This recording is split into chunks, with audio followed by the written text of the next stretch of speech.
Gue sih nggak kaget ya kalau Sony ZV-E10 Mark II itu dibilang kamera gagal. Tapi berita menarik di Shutter News kali ini nggak cuma seputar kamera tersebut aja.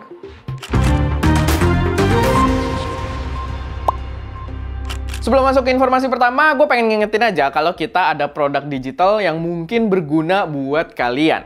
Jadi ada preset Lightroom yang bikin foto kalian makin kelihatan epic, dan kita juga punya sebuah lens profesional untuk iPhone yang bisa hasilin warna layaknya kamera mirrorless. Jadi bener-bener gokil banget, dan kalau kalian udah kepo, kalian bisa cek link yang ada di deskripsi.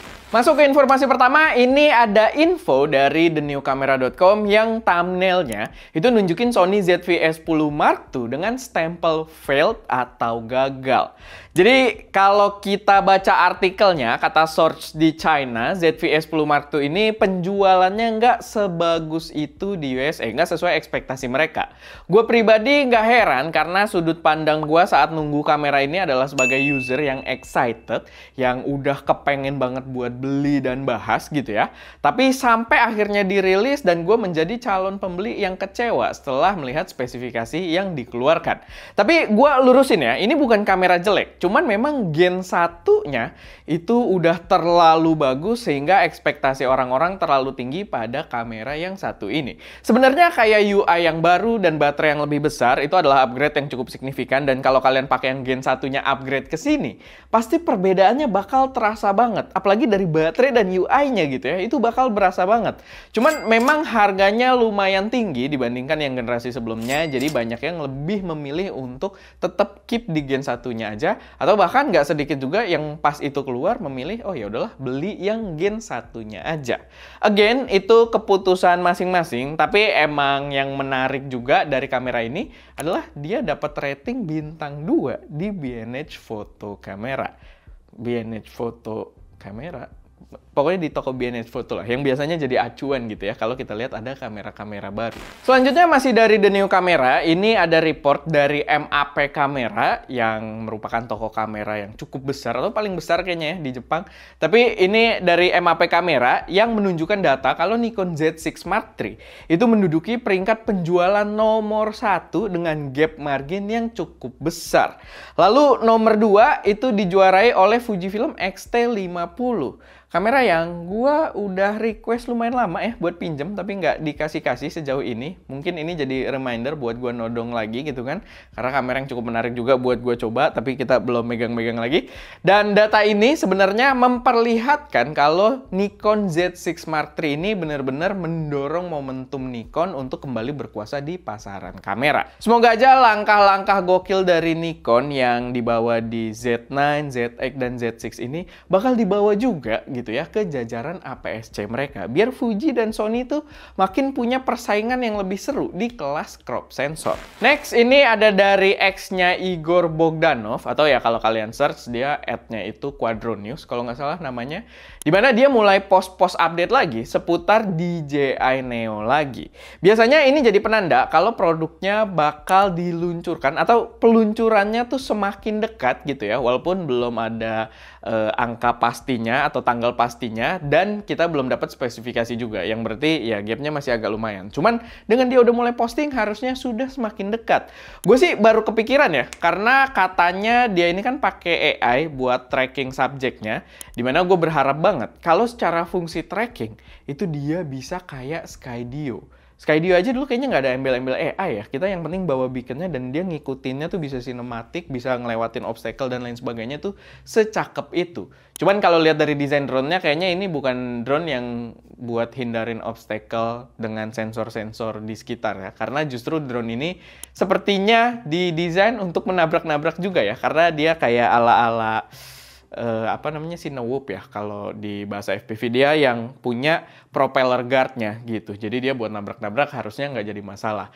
Tapi itu adalah konsep yang menarik menurut gue kalau memang bisa kayak si Skydio. Karena Skydio itu padahal dulu mantep banget follow subjeknya. Walaupun tadi perlu bawa beacon-nya, cuman sangat disayangkan perusahaannya itu mundur dari pasar drone consumer.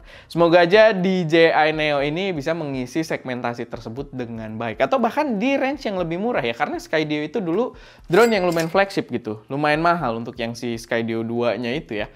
Jadi ya mungkin dengan DJI Neo ini mungkin ya bisa jadi pilihan untuk para yang bener-bener consumer doang.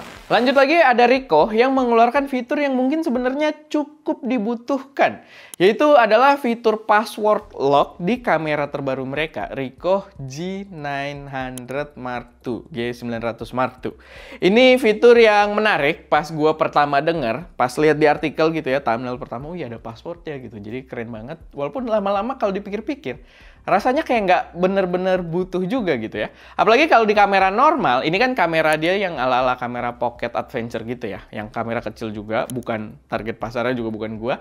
Tapi kalau di kamera normal, di mana file aja disimpannya di memori, SD card, save express yang bisa dicabut gitu kan. Kalau untuk pengoperasian sendiri, tanpa password pun kalau kamera kita dipakai orang dan kita udah set shortcut dan kontrol yang sesuai dengan custom pribadi kita, itu orang lain juga biasanya jadi repot sendiri pakainya gitu ya. Jadi gimana menurut kalian? Kayaknya nggak perlu sih ya password di kamera. Terakhir ini ada produk yang cukup menarik, paling nggak kalau kalian bukan kaum mendang-mending gitu ya. Kalau punya budget yang ya ada budget nganggur lumayan, ini adalah produk yang cukup menarik dari brand Nanolive. Jadi kalau kalian belum tahu, Nanolive itu mereka yang biasanya bikin aksesoris lighting-lighting di tembok ya, yang kayak daun-daun gitu, yang bisa RGB kita atur animasinya gitu ya. Yang kalau kalian lihat di tembok-tembok gamer, nah itu biasanya yang paling pertama dan paling terkenal dan paling premium itu Nanolive, setahu gua. Nah, mereka ngeluarin produk display box buat naruh barang kita biar terlihat mewah dan berkelas.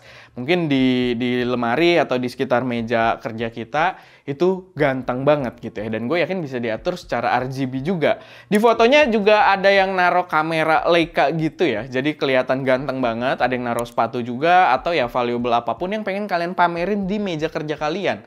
Mungkin kalau kalian expecting ada tamu di situ atau ya mungkin bisa jadi background video kalian juga. Buat yang suka dekor ruangannya sih ya balik lagi menurut gue ini bisa jadi produk yang benar-benar menarik. Cuman gue pribadi sih mundur dulu karena harganya untuk satu boxnya yang ber-LED ini, expansion boxnya doang ya, belum sama aksesoris pendukung, itu di 80 US dollar. Yang kalau kita konversiin aja itu harganya 1,2 juta rupiah dan itu belum ini dan itu kalau masuk Indonesia gitu ya. Kalau ada budgetnya, silahkan aja, boleh dipertimbangin karena bisa bikin ruangan kalian terlihat mewah juga. Kualitas juga gue yakin pasti bagus karena ini dari brand Nanolive yang secara reputasi juga udah main gitu ya, udah jadi. Tapi kalau gue mungkin nunggu versi Alibabanya aja kali ya, yang nanti kita ubahnya pakai remote. Nah, ubah warnanya pakai remote. Sama kalau direkam, tapi udah nggak zaman lah. Cuma kalau dulu kalau kita rekam dia flicker. Gitu kalau pakai shutter speed tinggi. Tapi kayaknya udah enggak lah. Sekarang udah banyak yang lampu-lampunya lebih gokil. Atau kalau yang tahu mungkin ya di Instagram kita bisa request bikin aja gitu sama Tony LC Sign. Kalau yang tahu aja gitu ya. Tapi ya paling itu aja sih sedikit informasi yang bisa gue sampaikan di episode Shutter News kali ini. Kalau misalkan ada koreksi saran atau pertanyaan atau kalian punya informasi yang berguna buat teman-teman yang lain, silahkan taruh aja semuanya di kolom komentar. Dan ya itu aja. Gue Erwin di belakang kamera Deska dan jangan lupa berkarya.